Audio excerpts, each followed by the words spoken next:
Mawawata la ko fina AFIO la mari au ki mo le rei ai Tonga toa ko ta te motore forma fola o Sapate ULUAKI TISEMA o wanoa woa we aho ne AFIO ko king sa TUPOU ULUAKI Fakamanatua ai HONO tuku Tonga ki Langi I he TUKUFONUA ta darve vedi motoro e val fito poenima pepe ho ke live stream ko broadcom FM broadcasting ki Falelotu Senituli lotu inu kalofa ki Ouau Malanga ko ia o pongpongini ke Ouau Malanga to koni ki ai whanau me timi net polo whaponua Tonga ko tala tina ula watu anga hime o pongpongini ta darvi fia de Tonga toa ki Falelotu Senituli inu kalofa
Hawa ke tau alwa ke mo ngau siowa ke fare o tua beke ne ako ke te tau tolu hano ngahi alunga pea te tau fou I hono ngahi fonga he ko si saione e almea I e whakaino ino mo e wholofola ke tau lotu hale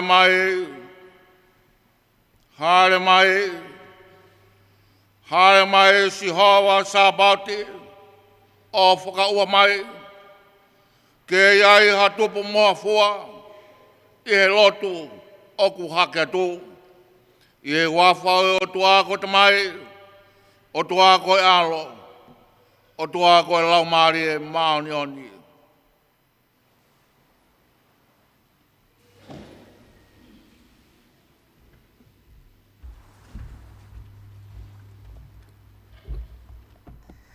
Koe himi e kamata aki e tau ngau e ki he pongipongini, koe ono wha nema e himi mau mea haki ke tau hiwa. O iau ai ofa, ai o tua, mei he kamata anga, ne ongo pē ai mau lau, ai iwi mo atama. Ka pusi pē kai tale ofa, e hoko mai kuonga, ko iwi e a setane e whakangatangata.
Whale ngawe ai pē ia, ki kite ai ni ihi. Na e lau whetuu mo se pita huhui isi leli. Moi holi ai kakai kotoa, moi huli tapuha. Moi mafi e o se kope, moi maka la kuonga.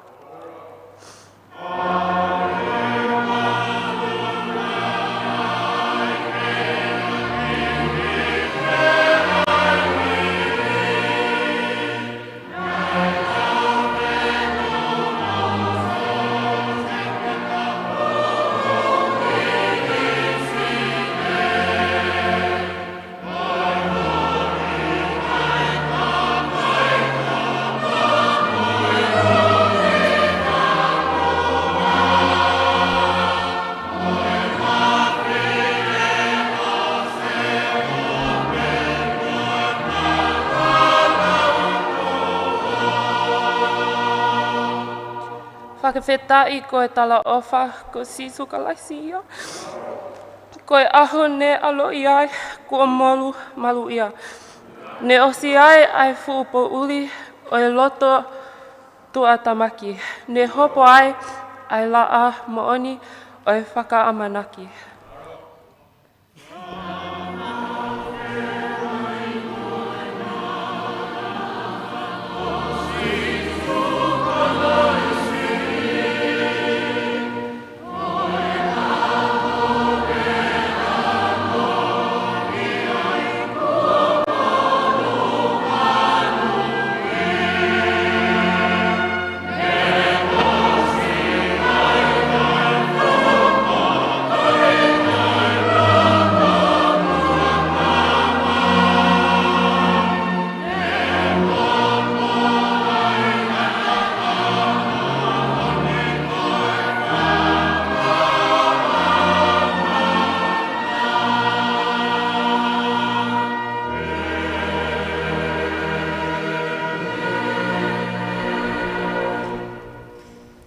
Mo mea hifo. Tau whai e sākara me nit. Ko e oho moho e aiki. Ke ulo atu ho mo mama, ke hā, ke kakai. Ke nau mamata ke o mou ngahi ngā o lerei. Pe whakamalo ia o mou tamai o kuhewani. O ana whawa ki koloa ma mou tolu i mamani. He koe potu ia u kei nai e ane mo e umea. Pe haia e kau kai haa o nau kai haasi. Kai whawa ki koloa ma mou tolu i Langi. He koe potu ia u kai kei nai e ane mo e umea. Pe u kai haia e kau kai haa o kai haasi. He koe potu o ku iai ho koloa e iai foki mō loto. Kau be koe maa o e moui. Koe aku hau ki a te au e kai au pito tene fie kaia. Pe koe aku tui pi ki tai ki a te au e kai au pito tene fie inua hataime. Koe ni ai maa u aluifo mehe Langi. Ai aku hau ke kai ai hataha o ai mate. Kau be koe maa ku moui. Ai ane aluifo mehe Langi. Ka pau e kai hataha me maa koe ni tene moui be o tai ngata. Pe koe maa foki te atu ko ku kakano ia. Koe uhia koe moui a maman. Koe au kune keina hoku kakano mo inu hoku toto. Une mau ai moui tai ngata. Pe te ufotu ia i e aho whakamui. Koe au kune keina hoku kakano mo inu hoku toto. O kune nofo mau ia te au. Mo au ia te ia. Ko hoku kakano ko hakai monia. Pe ko hoku toto ko ha inu moni. Ko ipu whakawhetai ai aku tau whakatapu aki ha whakawhetai. I kai koe mea ai aku tau kautahai i he tātā o kalaisi. Koe maa aku tau pakipaki. I kai koe mea ai aku tau kautahai i he sino kalaisi. E neongo pe aku tau towhiha. Ka koe maa pe taha ki tau tolu. Ai ako e sino taha. He aku inas kotoa pe me he maa pe ko ia e taha. Ilonga mou kai ai mani mo inu i eipu. O mou whaha e peki ai ki kai oua kene hoko mai. Ilonga ia tene whaitai ngari ene kai ai maa. Pe koe ne inu i he ipu ai ki kone anga hala ki sino mo e tātaa o e ki. Ke sivi mua e tangata e ia. Pe kene toki kai he maa mo inu i he ipu. E kua whea whoki ho tau pāsoa ko Christ. Ko ia ke tau whaia kātoa ngā kai oana tau whaia ke a rewani mua. Uma a rewani ko e loto kovi mo e ngā ue pango. Ka tau whaia ke a māta e rewani ko e maa mo e mooni. O kui ai ha tau orita. Ai au kai ngofua ke kai mea ia ki nau tolu tau hike tāpani ka re. Kai haringi toto. O kui kai ha whakamore more. Nai kai whaia ki ai ngāhi mea auha. Ha siliva, pe ha koula. Homo huhu i. Ka nai whaia ki ha tata maungonga. He koe toto o halami tae mere mo tae ila. Koe tata o kalaisi. Ke tau huwhia e sias kotoa o kalaisi ai a kulolo tonga moua. I e tau i maman. E o tua mafi mo tae ngata. Ai AFIO kua ke hino i ki mautolu i apostolo. Ke mau whai alotu mo e huwhia, pe atu mo e whakawhetai. Koe uhi koe kakai kotoa pe. O mau wharau whorowhoratu, ke hawhei tauralo, ki ngai lotu o ku mau whai atu. Pea ke hoi whoki o sesi katoa e laumari o e moui, mo e wheo whani. Pea ke tuku mai, ke loto taha ke moni o whorowhora e ki nau tolu, o ku takua huafa topu tapu. Pea ke nau moui wheo whani pe. O mau kore atu whoki ke taukapoi a ngai tui lotu kotoa pe, mo e hou eiki, kai uma ho tamai o iki ko TUPOU ono, ko mau tui. Tuku ke malu ene purei ki mau tolu. Pea tau mo e lotu. Pea tuku ki e whakataha toko ni mo e hou eiki mauraka ngā. Ke nau whakamau tai whiriwhiri mānako. O tautea e anga hala mo e pau. Kai poupou a lotu mo ni. Mo e anga aku tau. Tamai whakahe wani ke whak kres ke kau whaif kau. Ke nau whakaari ho wholowhora e nau mouiaki, mo malangaki. Ke nau whaita tonu e tō ngā hongo sākarameni tapu. Ke omi ata kōni mei Langi, ki o kakai kotoa. Kai uma ke tuku ki he whakatahani, haloto apasia. Ke mautari ho wholawhala o tau i mau ni oni ka te koe. I e ao katoa pe o e mau moui. Pe mau kore whamato ato whoki. Eiki, ke whai o tau o whakawhi maari motokoni. Aki nau tolu wha pe o mo ua i atu tamaki.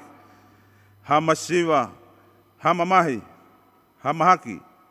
Pe hakovi e taha o eni moui morengo fua. Pe mau tu gloria whoki a Fiona. Ko i ko kai ko hiki e mouini. I e lotu moni. Pe mau kore kresi ke mau whai taki ke tek nau tolu. Ko i ke mau inas whoki o preanga whakalangi. E tamai, tari e mau kore, ko hi ko sisu klaisi. Ko mau whakalaloa, mo tau kapo, e meni.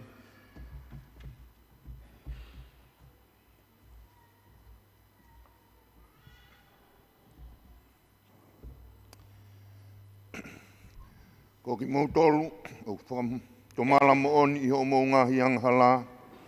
Pe au mau nofo fe ofo fani ho mau ngahi kaunga api. Pea kua pau ho mau loto ke whai aki ai mo ui whaou o angi mui ki he ngahi. Te kau ai o tua, whou ahono ngahi hala mā oni oni mo ununu mai i he loto tui. O tāria sakalami top tapuni ke mo fie maari e ai pea whai. Ho mau wete ki ho tua mafi i he anga vai vai mo i tūlu tui. Ko le atu ki mau tolu kulawa o tūlu tui, mo kandaki o tūlu tui. Angi mui mai i ngahi. E o tua mafi.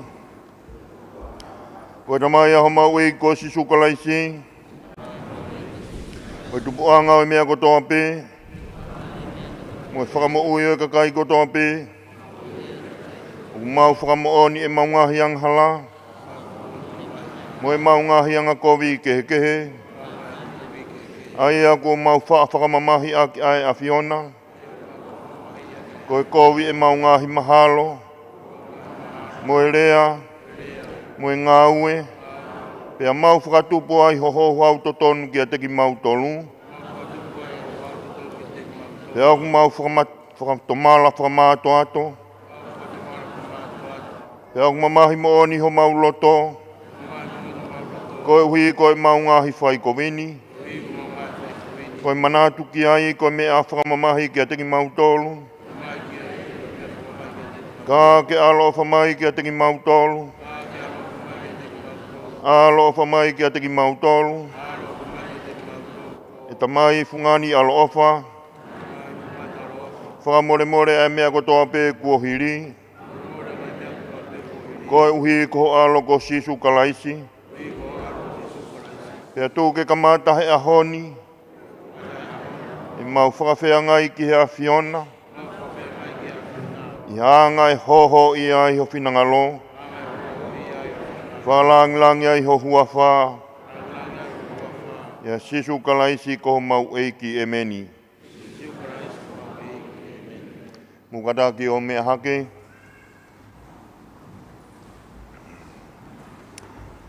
O tua mafi ko e mau tamai o kui he wani. Kua ke whakaha i ho alofa te ke whakamu. More i aiang hala e kakai, oku tawhoki ki a te koe i he whakatomala mo i tui mo oni. Ke whakamore i ki mau tolu, mo whakamo ui me i he mau ngahi ang hala fua pe. Ai ke mau tu umau i he ngahi anga o kulerei, pea ke whai pea ou. Om ki mau tolu ki he mo ui ta ngata i a sisu kalaisi ko mau eiki e meni. E eiki alofa o ki kai te mau unu mai.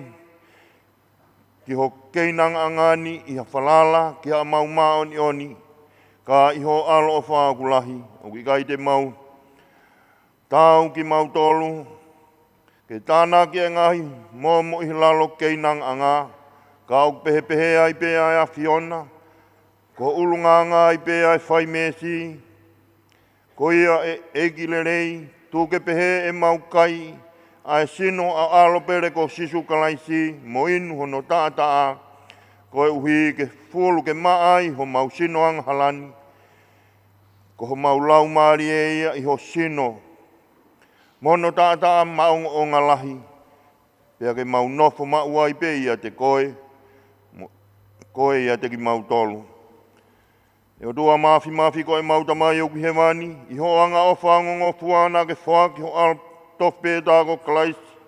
Ke kātā ke ai pekia i e kolosi, moho mau huhui, ai anene au tātua taha, ai, ke AFIO koe wheilau maonga au pito hao, ko hifo whakalerei ko totongi whiunga, i he ngahi ang hala mamani ko toa pe nāke, ko tuu Fakamanatua ene pekia maonga ko ia, pe ane whekau i hene kōsperi maoni ke mau whai maua i pe, ai Fakamanatu ko ia o au ki hene toi ha ere mai, ko ia e tamai alofa, o ku mau kore ke whinangalo mai ki a teki mau tolu, pea i he mau ai maa, pea i he mau ai me ani aia koe maa moi waine, o hange, koe tūtoni au aloko sisu kalaisi, ke Fakamanatu ai, ene mamahi mo ne pekia, o whake mauia, mauai, hono sino mo tāta langi ia. Amen.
Reading from the Psalm.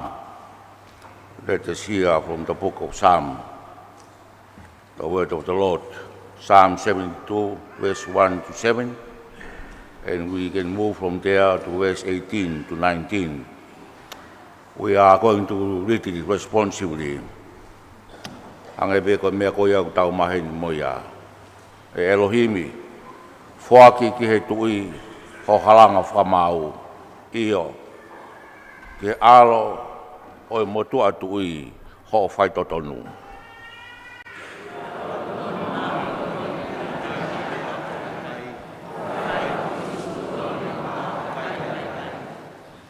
ke whakatupure rei, mai kakai ai ngahi mo o ngalahi, pehe mo ngahi mo o ngasi ka i he funga o e maonioni.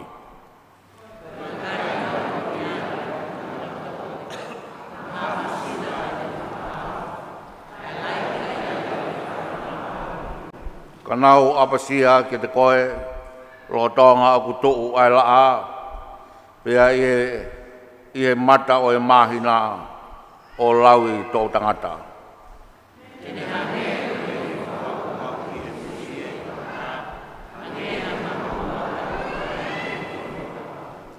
Ke to olu ai maonioni i hono kuanga, pea ke reta ai merino, kai owa ke ngata, ai mahina.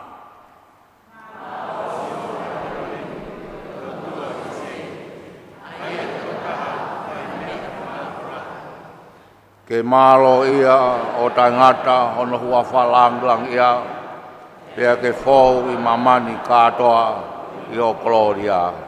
Amen. Amen.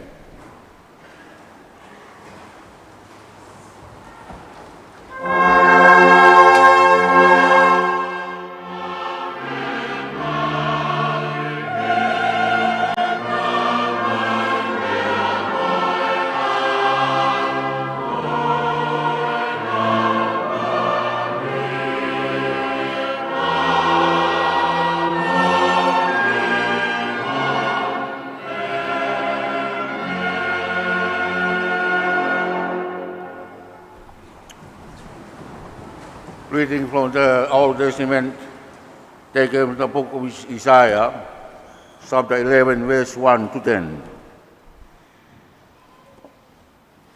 Ai au pehe hono lau. Pe e fisiki mai halito me he sino akau o sese. Pe e fua hahuli me i hono aka. Pe au kunofo hifo ki ai lau maalie o Sihova, ai lau maalie o e poto mo i ilomea. Ai lau maalie o e falei mo e mawhai. Ai lau maalie o e iloi o Sihova mo e apasia ki ai. Pea koe apasia ki a Sihova, ko ene whangu nana muia. Pea ko ene whai whamau o ku i kai whai ki he mea, ki ha he mata, ki he mata. Pea ko ene whaosi e i kai whai ki he ongo ai te linga. Ka e fōu i he totonu e ne whakamau ai kau masiwa. Pea e whai ki he taha e ne tutuuni mea ke whahinga maulalo mamani.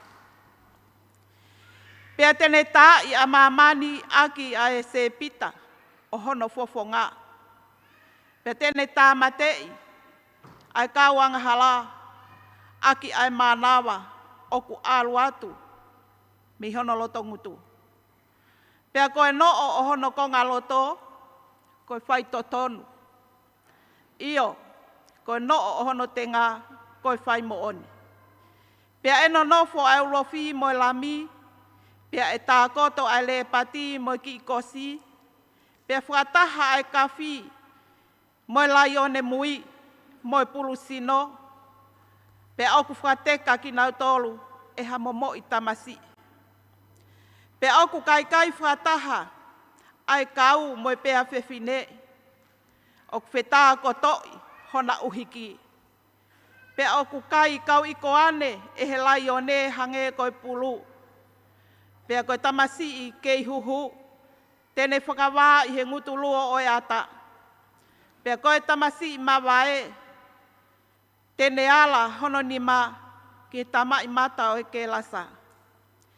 E ikai, tenau whai ha mau mau. Pea e ikai, tenau whai ha whaka auha, i he kotoa o hoku mo unga tapu. He e whonu a mamani i he iloi o Sihova, o hange koe mawhola ai vai i he tahi. Pea e hoko i he taimi ko ia, koe huri o sese. Ai au kutu koe fuka ki he ngahi kakai. E kumi aki ai he ngahi pure anga, Pea ko hono nofo anga koe koto langi. Amen.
O malo ke whaihiwa o e mai moa e pongpongini. Malo pita hiwa maari e ofa ke whaita puina ki motohe toa maafu mawhi.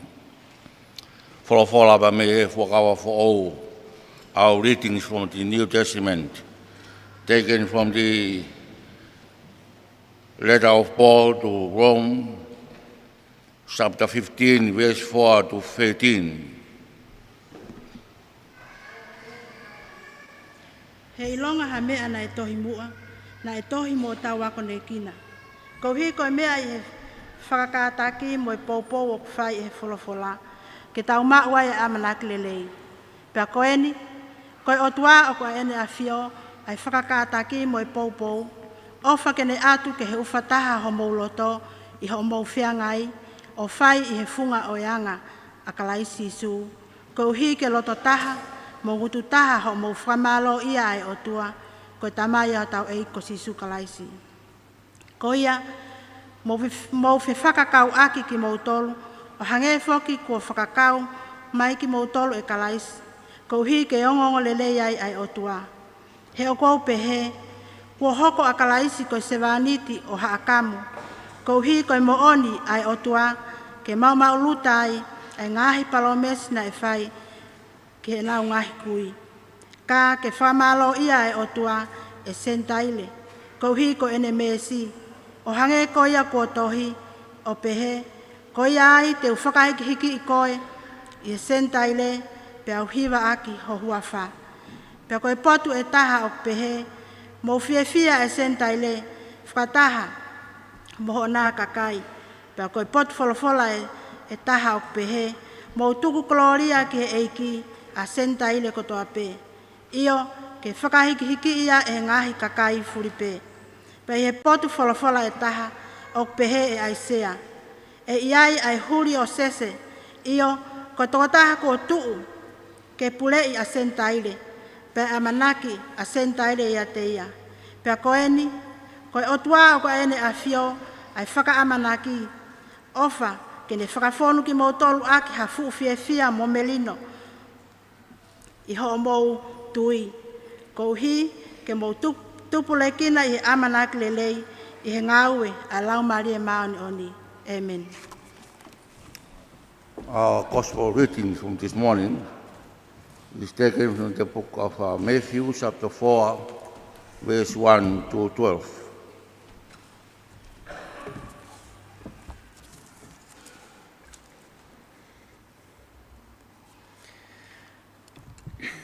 Pe oku pehe hono whakalea.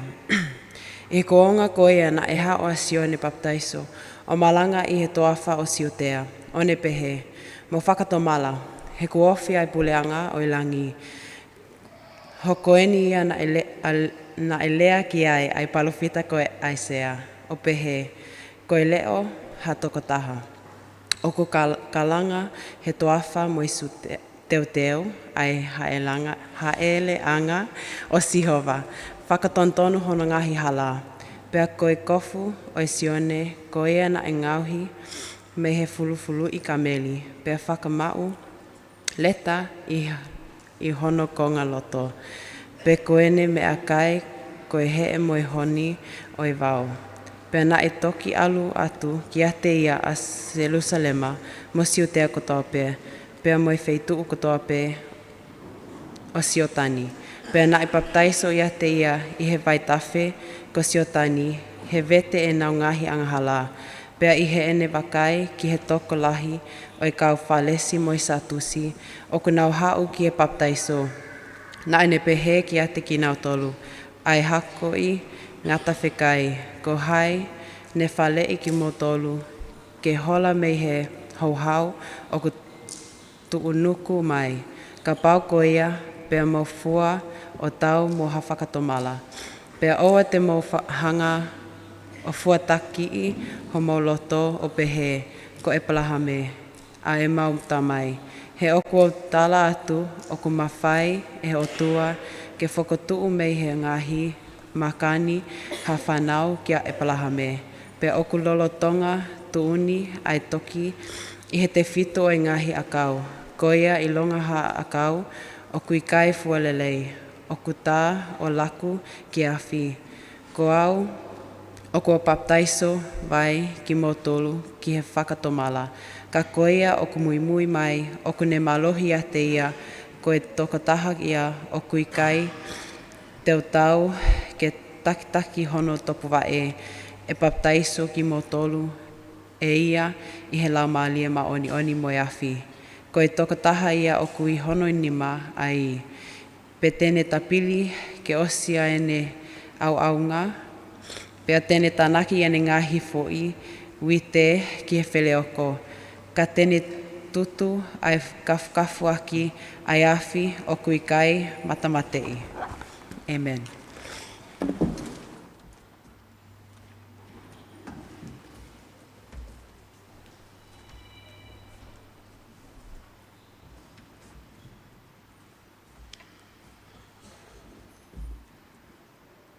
Kore eu hufanga te ngai whakatap kotoa pē, whai at me po tapuni, whakamari eke ate tau ngahi o ngongo, o tūtūni whakasiasi. Kore pē ke eu whakahoko atu ha whakamaro, o ia koe kātonga lahi ne mo fuesia nefi. Ka tonga tuku mo uia Falelotu Senituli. Nei whiunga e mea moe panga e walu kilu, fitu mano, ua afe te au nimenima, sinite walu wha. O ki loto ai e panga e ua kilu nima walu mano a kolo fo'ou, panga e nima kilu walu mano a kolo motua. O mana toatu ko e lotu hengi hengi a bongi, ai kou whaanga ake lotu e whiawhi, e whetongi a lotu heng heng. Ko ia ko e hama lo. Whamanata ki e hiwa lahe a kolo motu a. Tau hiwa whataha pia mo kolo fōu a whiawhi he kātoanga ringi loto. Pia mo whakamahina fōu. Pia mahalo ko e mape wholau fōu ia e hoko atu ake he ongo hiwa. I he mahina fōu kotoa pē. Wamanata atu ki he siasi o kolo motu a. E whai e whakataha, whakakolo e whiawhi, o ka hiri, ai ka atoanga whiringi aki loto. Putunga e talavou a kolo fo'ou, e whai homo whakataha ai whiawhi ki kalowhiama, o ka hiri, ai ka atoanga ai whiawhi. Wamanata atu ki siasi ka ripanga kuata ki he kuata TISEMA, e whakahoko ia maunga keresi o Sapate ka hau. Māloa bito.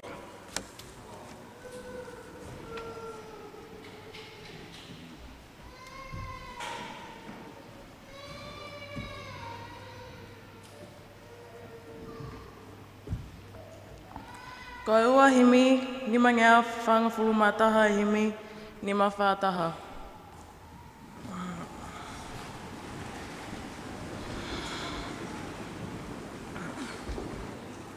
Ko e tala ofa o hota o tua na e pau ke hau. Ko e hao toka talanga i mei mua na e pau ke hau. Pena e lao ai kau palofita ko e eiki tene whakangata hia. Yeah.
lahi mo e uhuafa e ai ki ai. Te onga kotoa he ngahi puleanga e ai ki ai. Pea e tae liliu a hono hau o ona ai koeni mo e ka hau.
Vai ki ai ai ngahi haukinima o nau punou. Hau ai kakai na e nofo haisia o nau punou. Tau ataina lewa ai popula pea whai siupeli ai ufunua.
Tapa mo e AFIO ai o tua.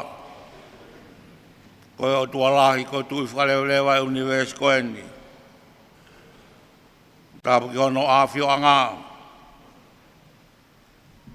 O tapa ki mo AFIO. King TUPOU ka mātahine. Ko kuina nas pau. Tapa ki tamapilisi tau whahau. Princess Mataho, Princess Nanas Pau, Kamai ki tahene ko Princess Salote Pilolevu, mo e fui lope, o e futoa ko hanga i toke lau. Kamai Falelotu pou. Matapuka lo TUKUFONUA, o e XIA e Falelotu Tonga. Te weta mano pangai ka maho e koe whanua. Tāpuke tatai ki President Deo Lego i sisi. Whawhikau toke tātari ai ni me tolu. Whawhikau pole e wahenga, vai whanua, moha lotu. Tāpuke a whotu ai katane. Ka maa whalea wha, moha mata pole. Tapu ke kau ofisa kolo, kau mai kau ngau whakapureanga. Tapu ke pureako e koiskun salote, tiu talahi ka mai whanawako.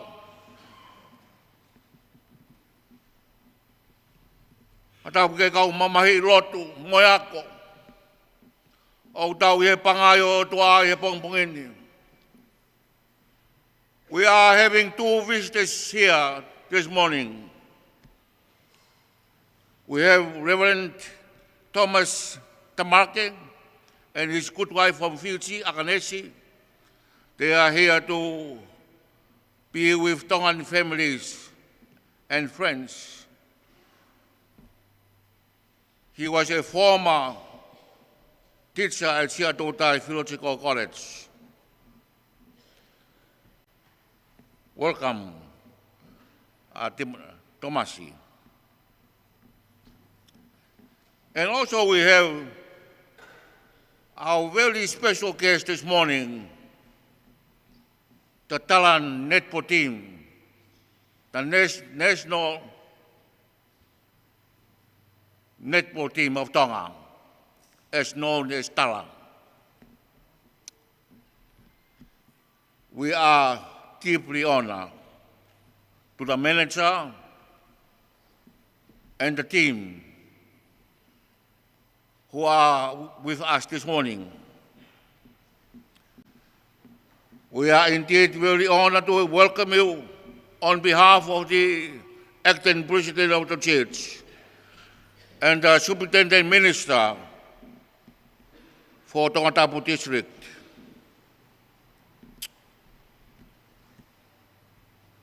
You are most welcome to your api this morning and to your home. The Tala Foki Api Tour of 2022. Welcome home. I do believe that will be some of you, that's your first time to Tonga. In my record, we have Hulita Veve, Luisa Whainganuk, Beyonce Palavi, Unique Palavi, Grace Farwell, Ana Stefano, Betty Talanoa, and forgive me, they are all in my team and the name I have this morning. So, you are most welcome. Everybody here in Tonga, right from the islands. Tala netball team is so unique to Tonga. Thank you for your participation and for your dedication, that we are so proud of you.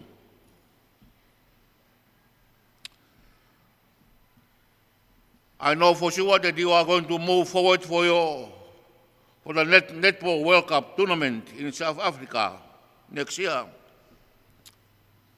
What we can do from here is to say your prayer and hoping that God be with you always.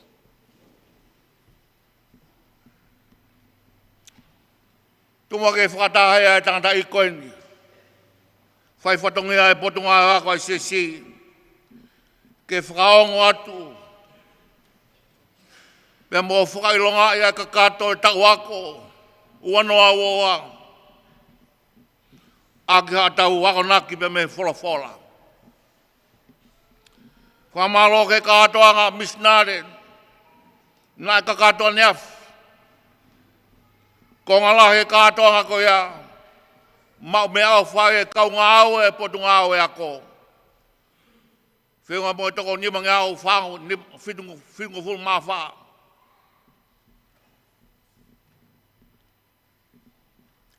Tōla e kau ngā au e ko ia kwa ke nau lawe I mai. Ai kau I tō mo e whaki ko mau whai. Ka kuong o ia. I ngā au e. He ko mau whaki a rerei taha. Ke whakakoro aki. Si kau ngā au e. Ai potu ngā au e ako ai sisi. Māro apu te ngā au e la. Ko e whalafola malanga no o e pongpongi ni. Tō bea pa mehe. Tō ia Isaiah, the book of Isaiah. Chapter 11, the first two verses. And it says, Pea e fisiki mai harito, mesno ia kaua sese. Pea e fua hahuri ma, mei hono aka. Pea ku nofo ifu ki ai lau maare o siowa. Ai lau maare o e poto mo ilo mea.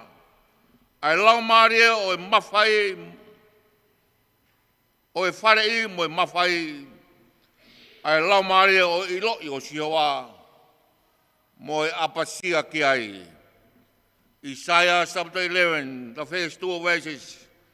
And there shall come forth a rod out of the stem of Jesse, and the branch shall grow out from his roots.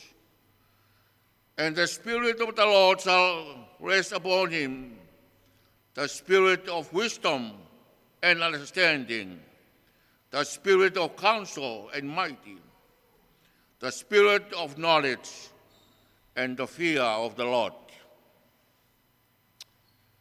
Na tupo haisea he kuonga ki mua i he whakahe o kāinga Israeli ki Pāpilone. Rolo Tonga e whakahe. Pea moe kuonga o e whoki mai e whakahe ki Jerusalema. Ko e tāno aini e Senituli walu ki mua i a kalaisi. Ko hui koe lahi ngai whangatana e hoko ke kāinga Israeli mo kāinga siuta i he nau vai e tau. Nā tō noho pēa e se au kiki te i ha kuonga merino mamamani. Pea uhinga e tānoa o e pongpongini. Pea e fisiki mai harito me sino i a kau o sese. Pea e fua hahuri me hono aka. Pea ku nofo ki ai lau maari o siowa. Ai lau maari o e potonga mo ilo mea. Ai lau maari o e whare i mo e mawhai. Ai lau maari o iloi o siowa mo e apasia ki ai. Iai be ngai kawe ngai o siasi tuku maheni be mo e ngau e siasi. Mea mohono kuonga. Me konfenis ko tala o mo COVID-19. Ko wi ko sapate ULUAKI o mahina TISEMA. Ko konga o liha mui. O liha mua mo liha mui. Ko e tala ofa o e Krismasi. Ko e tala ofa o e Krismasi. Ko le whamore more atu ngutau ngau ek pe. Ai tuunga rea o e mahinani. Ko e tala whai au tau maheni moia. Maheni moi kakai nofo muri e ai tala whai pureanga. E fuake ngahi visa, ai kakai nofo muri. Ko e tala whai e ko e palomesi. Ko e palomesi ai otoa i e Krismasi.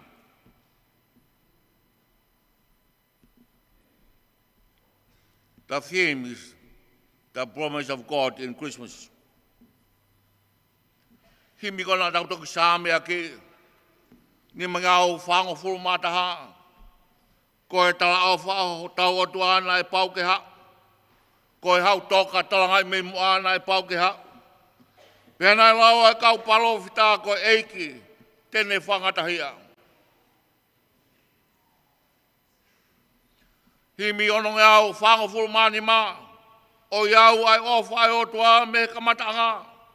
Neongo pe mau rao a iwi mo atama. Ka pusi pe kai talaufa. Ka pusi pe kai talaufa. Ko e nau iau e talaufa. Ko e palomesi. Ko e mau. Ai pare o e whanonganga. Tanu ai be whorofora e koeni. E iai e tokotaha e asiake. E iai ai huri e asiake. Maheni pe mo ki tau tolu e ngowe. Whaianga pe ato e tupaka huri mea fute toi a kau. Pe te pe we. Ta koe na e kai mate fu a kau ia koe ni.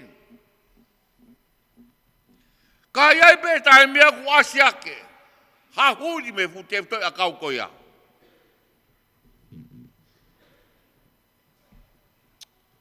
Pea ai fua ai huri ko ia mei hono aka. Pea koe fua ko ia. E iai e lau maare o sioa wā. Koe lau maare o e poto mo ilo mea. Koe lau maare o e whare i mo e mawhai. Koe lau maare o iloi o si hoa mo apasia ki ai. Lawe e whakatanga koe ni koe Sapate tuku ni o i koe skun salo te. O hinga e ku mea heni a tahene pule a koka maa e whanawako. Ka koe e rito ia o e whola e honi. E iai i e huri ko ia ai lau maare o si hoa. Koe lau maare o e poto mo ilo mea. Ka wako. Koe poto mo ilo mea koe mea ia si hoa. Koe lau maare o ilo o si hoa mo e apasia ki ai. Koe poto koe apasia ki ai si hoa. Hangena e wheriri waki pe nā tūla mo e nau ia o ha Israeli. Hangena nau whakaukau ko kikite koe ni mga Tonga e holo a e nau ia o King Towi o King David. Hange pe na nau pe, mahalo pe. Nā ko kikite koe no ku whai he palofita. E kau ai, pe ai holo ai malo he pule anga Asiria. Hange pe koe nau o e tala o e honi. Whai ange pe ko hiki pe tuunga e tala ki oronga. I a honi ko nau au o whika walu i mamani. Ka pau pe ai ki ai e hauni o tanoa. Ai sea.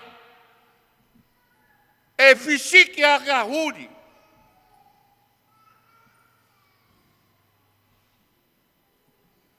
Mea sese. Hange pe koe fisiki a ka huri. O kau wainga de tipolo koe ni. Hiki tō pe na wainga. Whiau he ne whia mo nau mau. Nau qualify ke nau kau i World Cup a netball ki South Africa. Ka nai nofo hai se o sio. Ko hiko nau vai e tau mo nau fo. I hanga nau whekawaki. Mo ngai whanua ka ngā api. Nau pehe. We. Ko i whakaukau eni. Ai sea ke kāinga Israeli. Toki mo oni ai himi ono ngau ni mo fulu mawha. O ka whakate e whiri e ni ngahi konga kau. Hanga koi ki eiki, te eki vai i a tau. Whaitangane, koe eiki o ku kau. Whaitangane i a tau. Ko si hoa i a tau matau toru. Whanonga a Israeli. Nā mamata ke tūri mai a ha ispite. Ka hae Moses. Israeli. Mou tūhena mamata ka e tau a Sihova mamotolu. Nai pehepe ai whanonga mai a ha Israeli ko nau whakaukau. E ai pe koa koeni e hoko mai a tokotaha koeni. Nau amanaki nau tolu ko tokotaha e hoko mai ko tokotaha marohi. Ko tokotaha e tau maanau tolu. Hoko mai e tokotaha e ko ia whola mai. Ka sipi i hoko ahe taha. Pea ko tolu ke whuaki moi ko ahe taha ke sipi moi a. Tala mai he tokotaha ko a whakamore i hofiri. Whehanga ia moi tui e kau Israeli. Ko ina nau whakaukau. Ko e tokotaha ko e hoko mai. Ai huri ko e. Me te whito se. Ko e tokotaha ko ia. O ku tānua ko toa peikia e ngahi whola ia o e ahoni. Ko e tui. E sāme whitunga whulu maua. Tāranua ki ai e tohi a paula kai loma. Ko e koe mea ia re e sentai re mo siu. Tāranua ki ai e nau o e ahoni.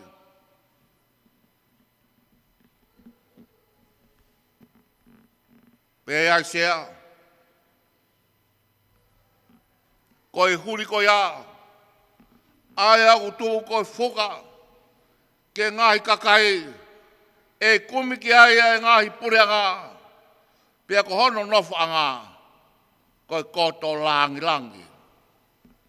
Koe toko taha koe tui e hoko mai.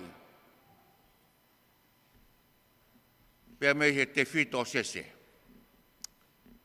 Sia si o eiki a honi. Mea pango pe koe ke tau tongai pe fe ho tau whakamoka puna he halapunonga.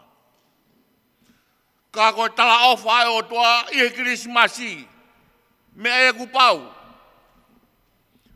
Koe hoko mai ai o toa ia i he Krismasi koe ne tala ofa ia. Kau au pe fe. Sia so eiki. Ai tau whakamoka puna. Mapena mo puna e tala te nau toi basketball le reiange. Ie tau e wanoa ka hoko mai. Kako nau ia o anga e tau nolofu whakawhamiri e whaiwhaiange be asiaki. Ai ki toko taha ia he roto whare make be ia. Poto irea be ia. Poto be ia he ako. Ia tala mai i he tawa ake taha mana aku hoko ke whamiri. Ka koe natula ia o e wholofola o e honi.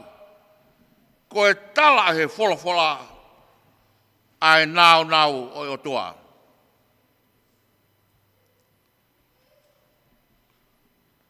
Koe Sapate hono ua in the haitau e tiveni.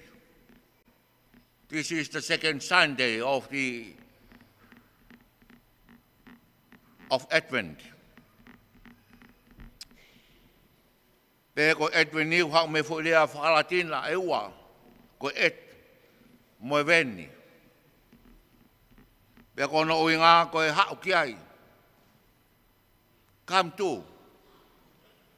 Ai ko talanoa Advent ni ko e talanoa o e whakaukau. Ko e haere mai. Ai e ko kalaisi. Ko e talanoa o etiveni. Ko e talanoa ia o tua e hoko mai, e haere mai. A Kraiski mamani. Ko e kuonga kohiri. Nengo na alo i atama. E tau wafe maa ua. Ki mu atu. Ka upehe ko etveni. Ko o tua kune haere mai ia kalais i e Krismasi.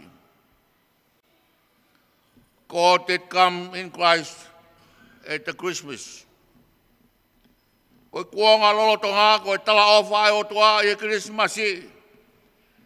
God may come to you in this Christmas.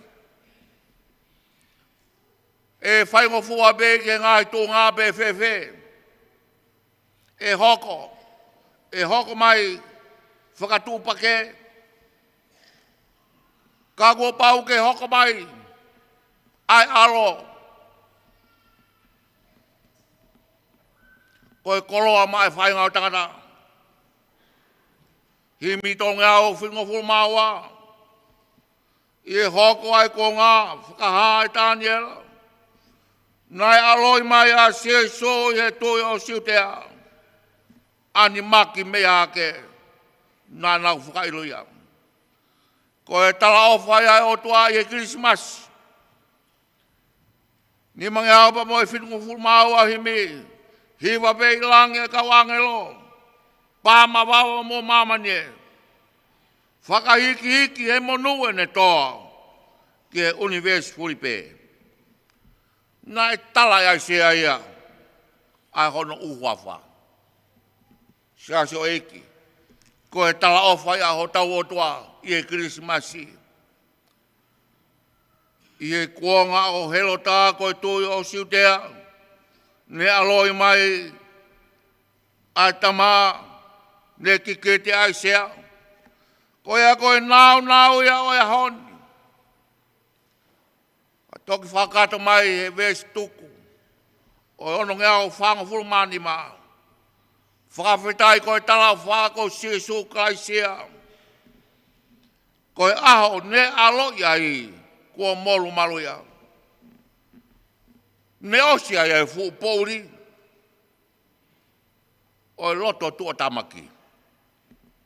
Ne hopo ia la amoni. O e whakamanaki. Pea e fisiki mai harito me sino ia kau o sese. Pea e fua hahuri. Me hono a ka.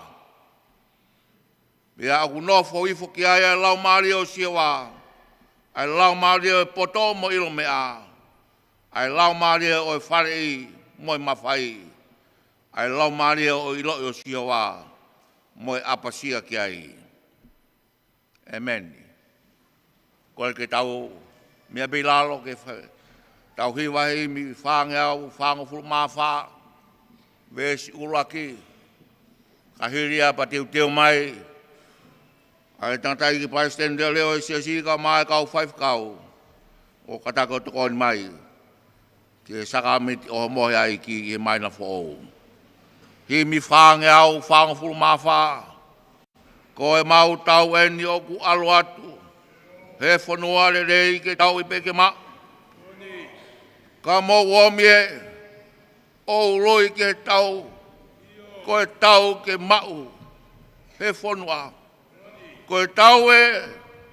I e tau ai otoa. Ke tau mau. Tau ho tau whanua.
Ane AFIO na le toha maa i e pono lawa ki i.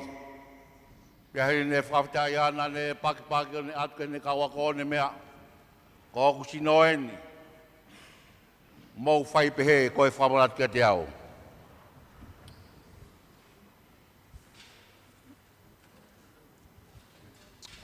Pea woke ne toa ai puhi rea o mohe. Pia hei ne whawhitai ana ne atu ka te nau tolo ne mea. Mo winu ko tope me ai ko hoku toto ni ko toto e fuakawa fo. Aia nai ringi mamo tolu mo tola. Ko ike whamore more ai ho mo ngahala. I longa ha mo winu ia. Whai pehe. Ko e whamarat kia te au. Amen.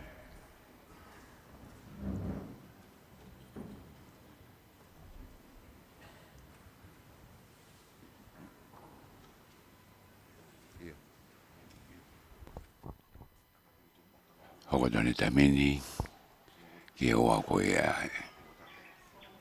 Sakamini ti o mohe.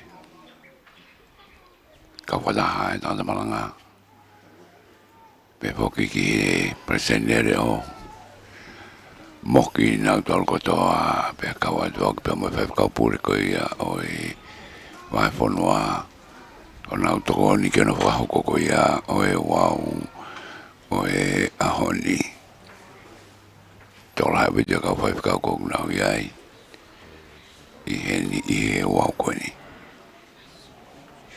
Kau wata poki i ahoni e timi whapunua ne polko ia e tala. Pe poki ki he whanawako nofo mao ko ia e koris konsalote. O nau sapate whakaostiani ki he taunia. Pepe ki ka ngalot ko to ang wahenga. Kalau mo to abe mo kalau fo na ufadaha. Ki ULUAKI Sapate ko Malanga ko ia. Ano Fakamanatua awal i o TUPOU ULUAKI. Nani momoi Tonga ki Langi.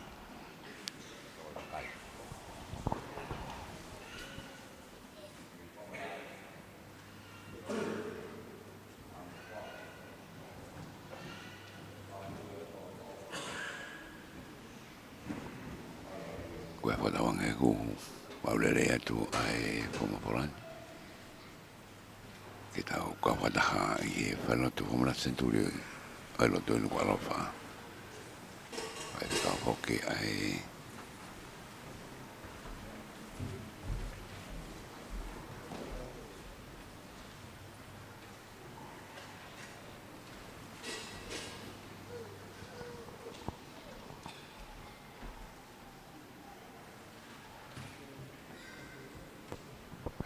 Ouau Malanga Sapate o Senituli e kuna ukau katu atu ai he taimeni ki ono whakoko ia oi Sakamanatua kakato ki ono te whake atu ki SIAOSI.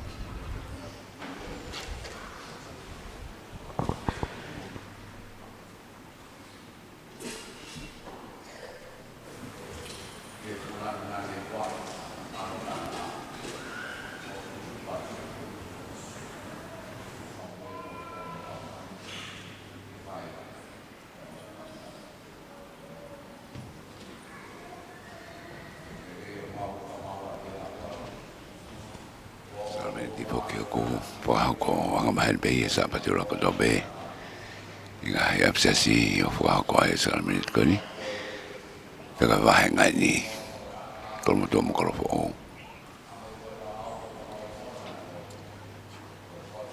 E hoa atu no whakako ia oe Ouau.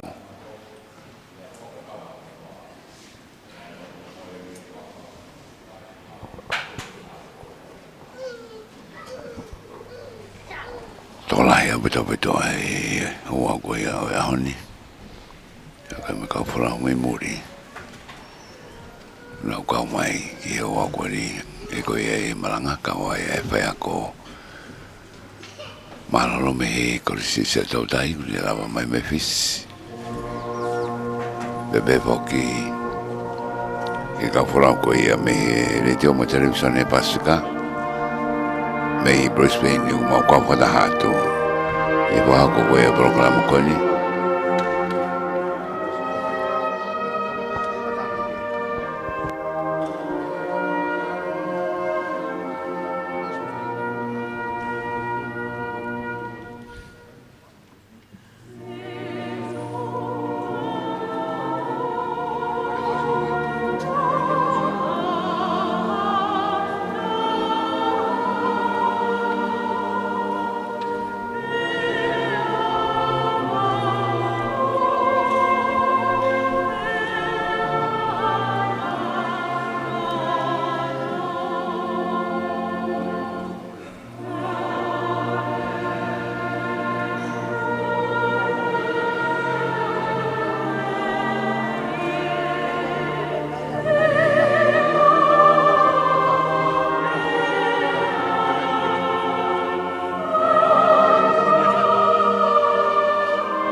mai kataki mo mea mai veke pea fia ke mo mea mai tamasi ko hena mo mea hake ai huri me sino ya ka mo se ko e la mari o poto mo ilo mea mai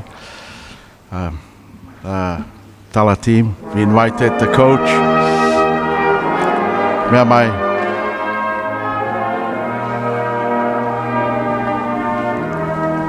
Palo, mawhita, mau pe ai, maa pe mo waine, pa mo me atu.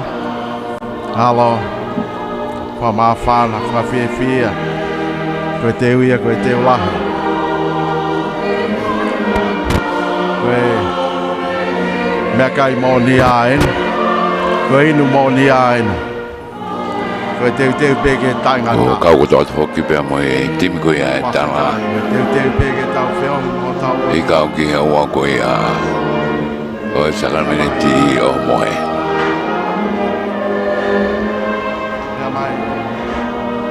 Mea mai, hou eiki. Presidente leo reo pe whai kau hene li. Tare ani mai tolu. A kui mai ke kai alo tu ke rau kawange. Kai hawa ko o e programa ko ni. E Malanga Sapate ULUAKI. O e mahina whaas ko ia o e tau. Tā noa ki ono tātā. Mea mai. Koe kai mō ni a ia, koe inu mō ni a. Uke whanonga atu koe, uke mea atu e taingata. Malo. Kai anga hala pea ki tau tōru. Kai kia taha e tau, ka moe keinanga anga ai o toa. Ka whaitu tōni ai o toa. Teu ai keinanga anga. Pea kawai a Tonga. Ata ki mamani. Si moe lahi. Ai lanu moe rea. Ai ke nau kau. Ai ke nau inasi ai. E koe tata maongonga. Koe lami kai kia hano ila peu kai kia hano mere.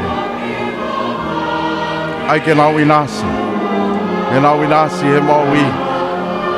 Me tala whai au Christmasi. Ai ke nau inasi he mo'i.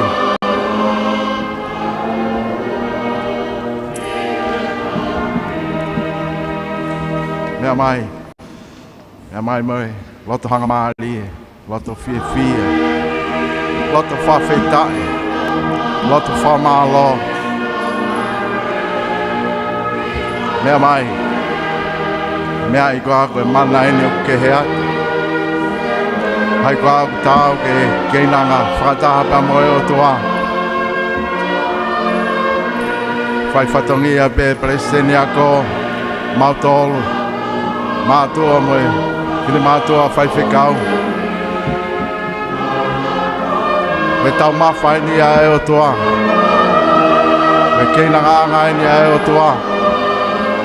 Koe o toa AFIO hen ke whakawhea ki motolu. Mea mai. Mea mai ngai whamiri. Taki mai e whoha moe o whine. Mo mea mai. E tau kawha koen. Mo hono ngai whaingata. Mea mai, toka pe, teu pe o tua. Ai whainga maari e. Mea i koa, e kia ha. Toi malanga i tatau pa moe, te pire, keinanga ai o tua.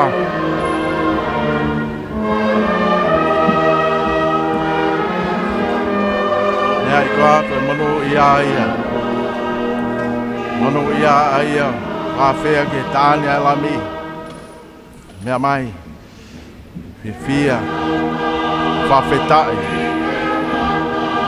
E mea i koa, kai ke ngata e whanonga i whaitok. Teu i pē, e he tala o whau i Christmasi. Oa. E kai ke ngata i whaitok.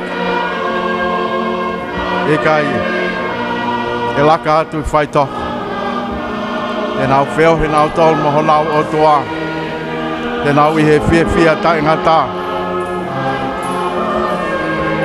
Koe ka kai au I kuna. Koe ka kai ana I kuna. Ko ia koe tata ho tau o tua. Koe tata ho kalaisi. Mea mai. Whainga maari e pēa e te u. Koe te u ia koe te u lahi. Me he tai ngata ki he tai ngata. Me I tāniti ki I tāniti. Koe lahi e moe ngahi ngāu e whaafua tau o toa. Mea mai. Whaampea e o toa koe ni. Kono whina ngalo ia ma koe ki ai. Tau kau I hano whamiri. Hoko koe whoha moe o whiwhini. Koe otoa e tau tamai. Mea mai. Kei koa koe ia e tala I pau ono. Whioa be he tamatu I. Ai ke inasi a hokakai. Inasi a whanua me kuonga ke kuonga.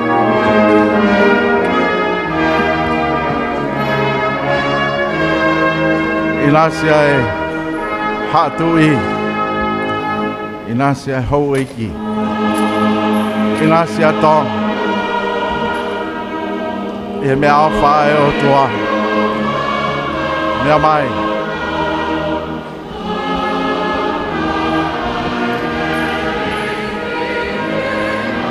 Mea mai. Mea mai ma loto mawhan. Loto honga ia. Loto whawheta. Ia koe whainga maari e koe.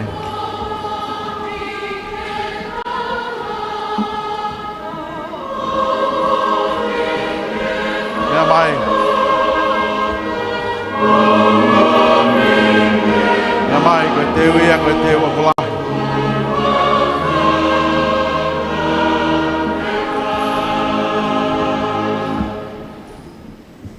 Hone pēa e. Whamatau. Alo fita ko ai sea. Longa ia whia inua. Hau ke ngahi vai.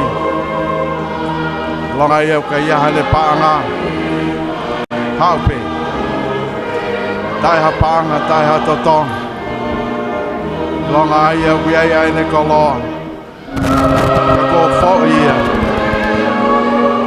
I he kai o e mao e ongo sia. Mea mai. Mea mai e ko whawhia e o toa. Mea mai. Koe lahi e moe mafia o tau o toa.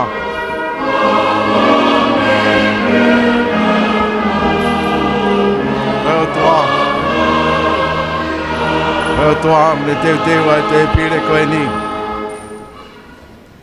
O toa mafi. O toa maoni o ni. O toa tai ngata, o toa o wha, o toa wha more more. Mea mai, koe ne whawhen. Mea mai, mea mai, koe ne te uen. Alo.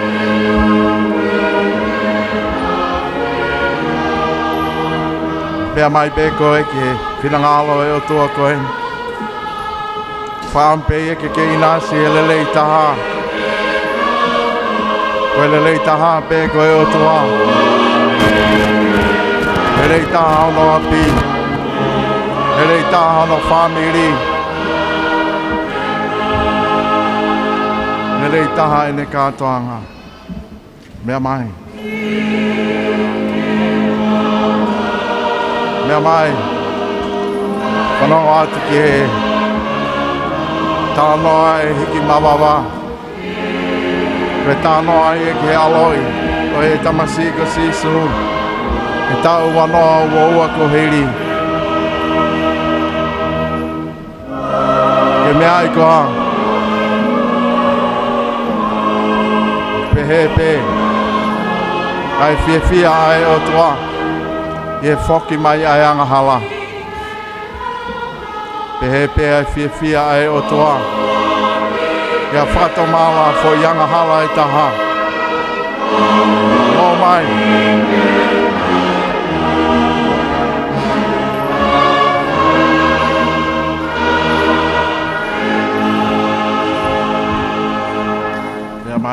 Mea mai.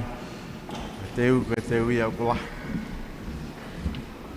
Kei nga anga ia e o toa. O toa une teu e tau mawha. Whawhetai. Ia whawhetai ho tau la maari e. Koe fu kātoanga eni. A he wani mo mamani. Kātoanga me he taingata ki he taingata. He kātoanga koe fia ko taingata. Ia whakaloto lahi. Koe hala whanonga koe ni, lahi hao no whiri, lahi pe hao no whaingata, lahi pe hao no pōre. Kai whawhetai. Koe o tua koe ni. Mea mai. Malo. Iyo.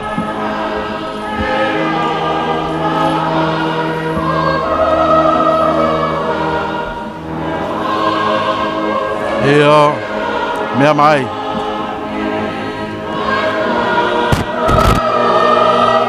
Hello.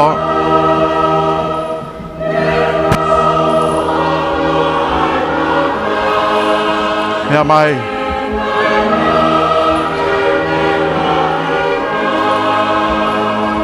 Hello.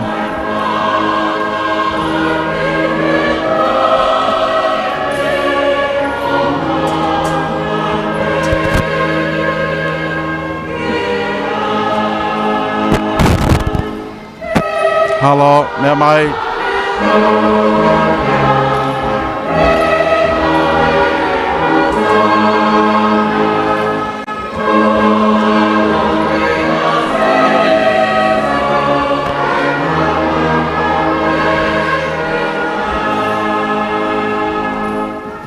Hello, mea mai ke teu ia ke teu akula. Hello. Koe. Malo, malo.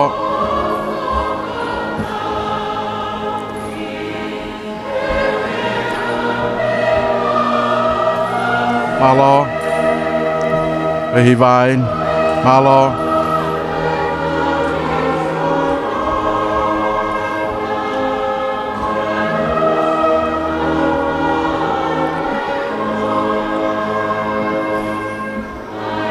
Hello, mea mai.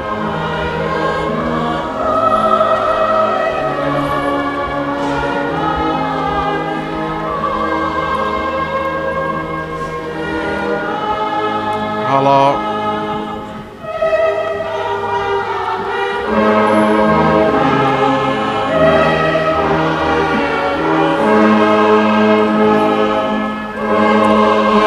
Hello.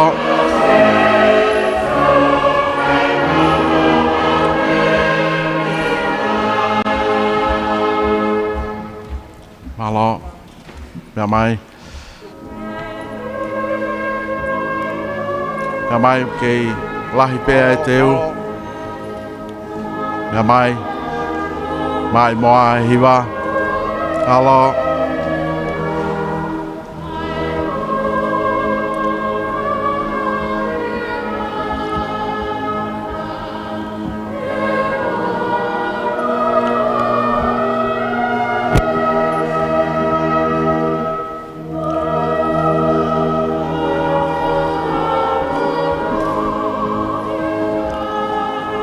Halo.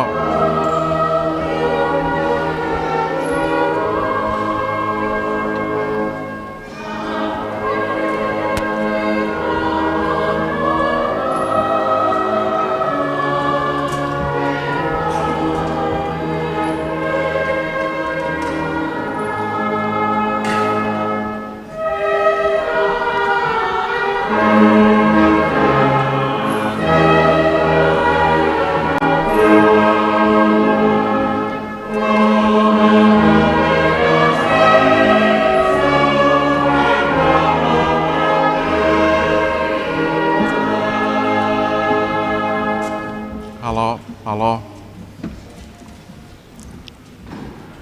Lawa ini ke. Atak pe ai whanau. Lawa hikinga koe ni pe a ka ataki mai pe lue lelei pe lele. Moko pe mo tolu ai tau whanau ke mai mo ai whanau ke tau pekina kau tātai whai whekau e whahanau loto. Whainga maari e koe ni. Kale peke whanau ke penga mai peki moa. Apa pe hoi ki. Whainga maari e ke mai whanau ke. Piri whakini maat ki e kau whai whekau ma whahaloto. Malo.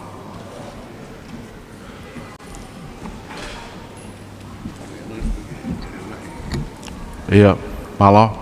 Whanau. Ko ia mai peki moa. Ia.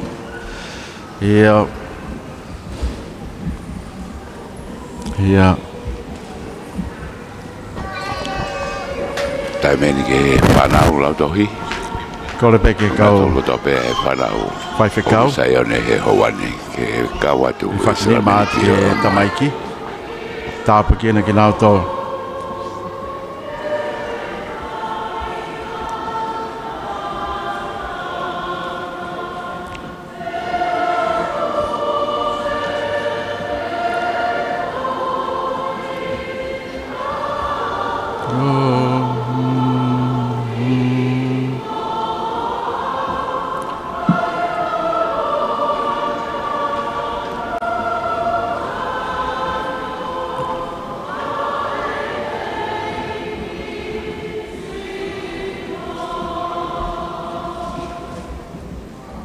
Halo.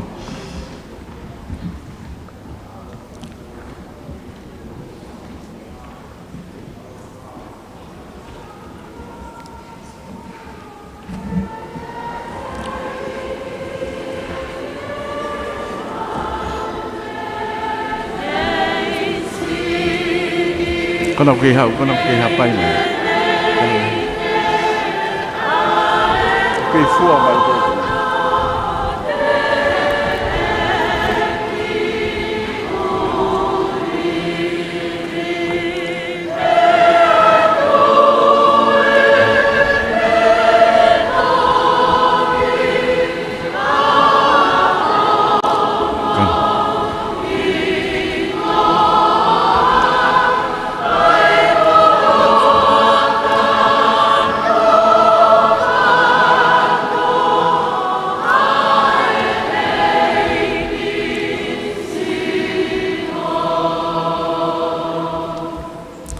Cái pha holo mai pe pha nấu phải xem nó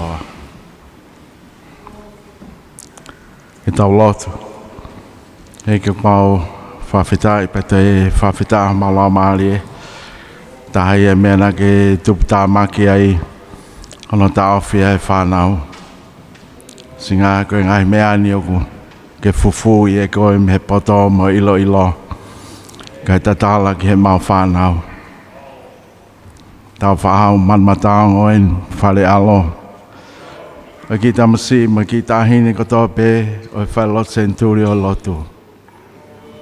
Ko nau tolu te nau hoko atu, ko nau tolu e kahau. Tau pekina pe a whamanu ia. Huafa pe ho alo kalaisko mau whama ui. Amen.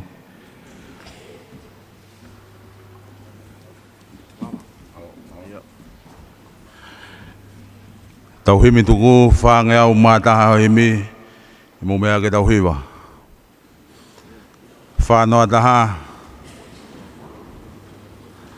Tau oa ki kirikari o tau Fakamanatua. E tau hao me kovi e ofa e o toa. E ao e makana tau omi e a. E tau toe fuakawa ke tau toe tukupa.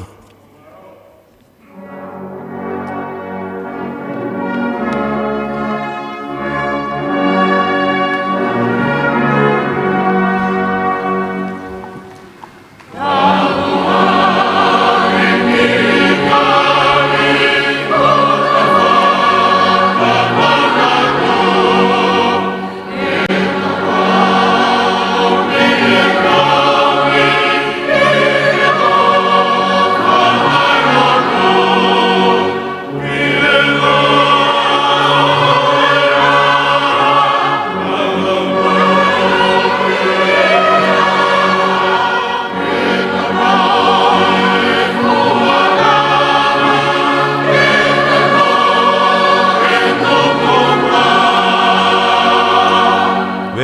SIAOSI tau oa ki kirikari o tau Fakamanatua. Ke tau fuakawa, ke tau ia o toa. Ho tau tui pe a sisu, ke tau toe whakaha. Ke tau toe fuakawa, ke tau toe tupa.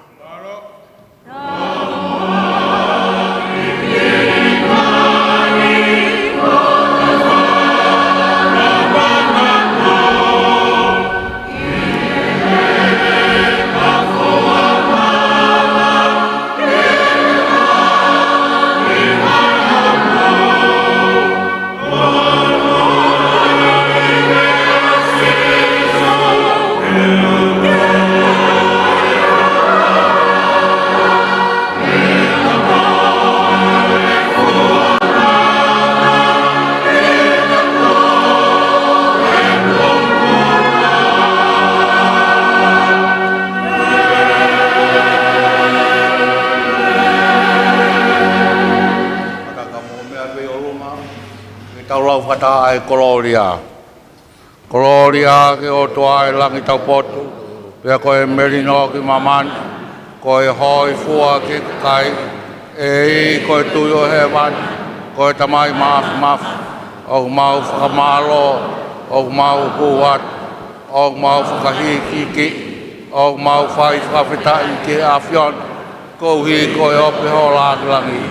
E ko sisu kraisi.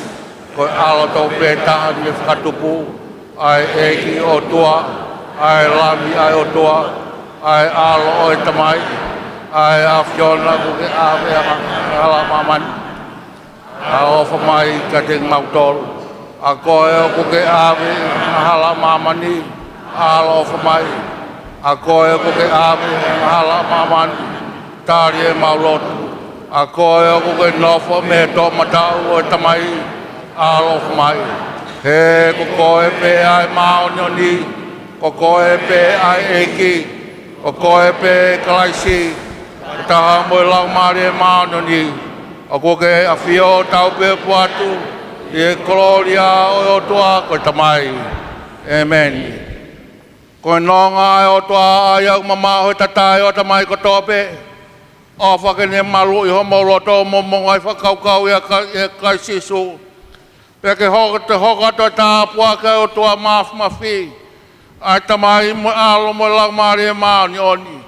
Ke ia te mo toru mawai beia. O fai beia o taingata, betangata. Amen.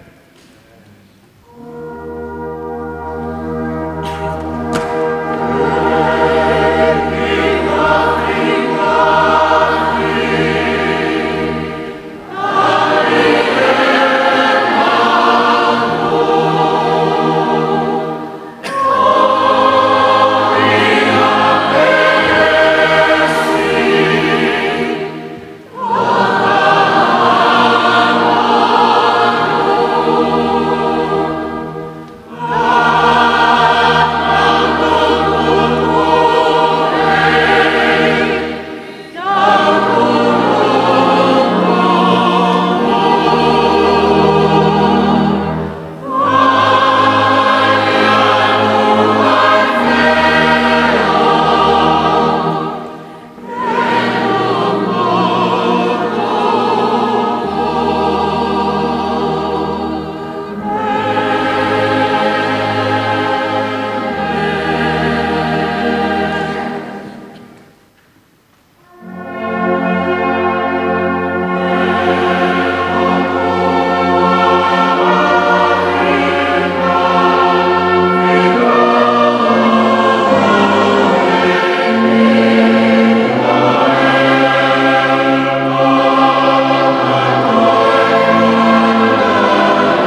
Peko lavele ia malanga ko ia Sapate ULUAKI.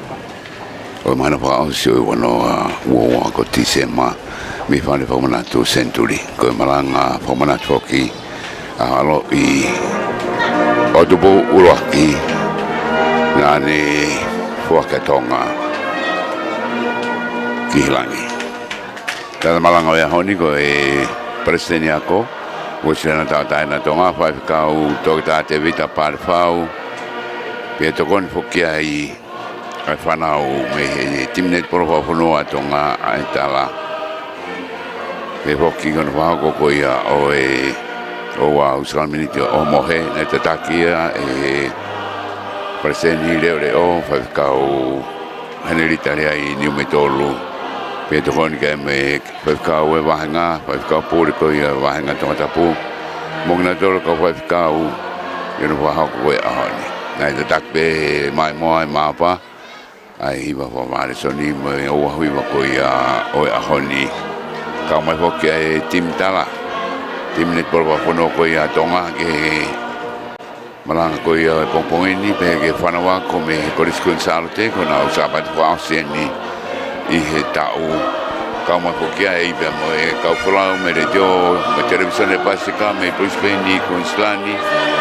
kama ga me nga wa mo sare mortika hono ka me to kitawe Sharon ta ai David ta ai Sofia Satui le hua helu fare mai Daniela fare mai kare ai I le mo fua ta lofa ai I maungau tatu ki me foma fulani pe me kaungau ko ia me le teo me televisione basica la vilola e foka Luke Satui David Fungalei me he broadcasting Aripate Junior Kisina TUPOU whatever te fua me sa ke famo kioa me